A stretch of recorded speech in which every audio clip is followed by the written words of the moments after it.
الفضل YouTube channel میں آپ کا استقبال ہے۔ اس چینل پر روزانہ قرآن پاک کی ایک آیت تلاوت سماعت ترجمہ اور مختصر تشریح پیش کی جا رہی ہے۔ ویڈیو اپلوڈ ہونے پر نوٹیفیکیشن پانے کے لیے اس چینل کو سبسکرائب کریں اور بیل آئیکن ضرور دبائیں۔ السلام علیکم ورحمۃ اللہ وبرکاتہ۔ میرے دینی و ایمانی بھائیوں اور بہنوں، سورہ مائدہ آیت نمبر 114 پیش خدمت ہے۔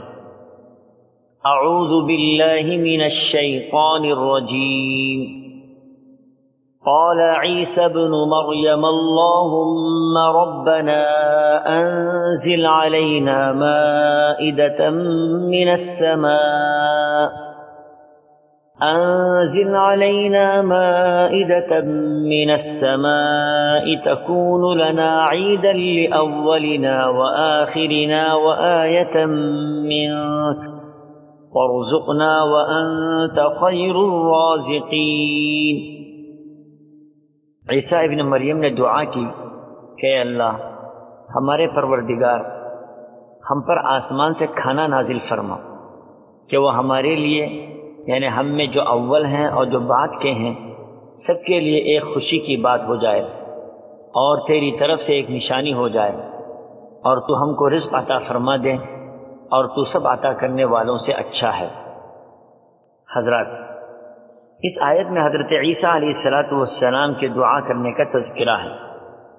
گزشتہ 2 آیتوں میں آپ نے سنا تھا کہ حضرت عیسیٰ علیہ السلام کے حواریین نے آپ سے درخواست کی تھی کہ اے عیسیٰ، آپ پروردگار سے دعا فرمائیں کہ وہ آسمان سے دسترخوان اتاریں تاکہ ہم اس میں سے کچھ کھائیں۔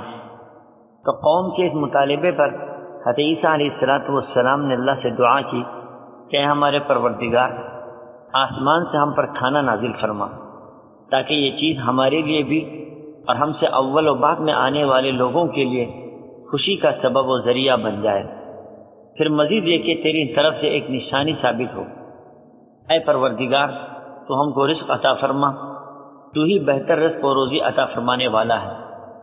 آیت میں جو لفظ عید استعمال ہوا ہے، اسلامی شریعت میں عید کا مطلب یہ ہوتا ہے کہ اس روز پوری ملت اجتماعی طور پر اللہ تعالیٰ کا شکر ادا کرے، اس کی تکبیر و تحمید کے زمزمے بلند کریں۔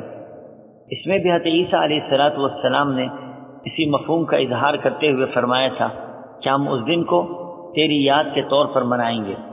بعض لوگ عید کا مفہوم غلط استعمال کرتے ہوئے بیجا خرافات و بدعات کے اندر مبتلا ہوتے ہیں جس کا شریعت سے کوئی تعلق نہیں، جبکہ اسلام میں اللہ تبارک و تعالیٰ نے 2 ہی عیدیں ہمیں عطا فرمائی ہیں۔ اللہ تعالیٰ ہم سبوں کو شریعت کی اصل روح سمجھنے کی توفیق عطا فرمائے۔ آمین۔ وآخر دعوانا ان الحمد للہ رب العالمین۔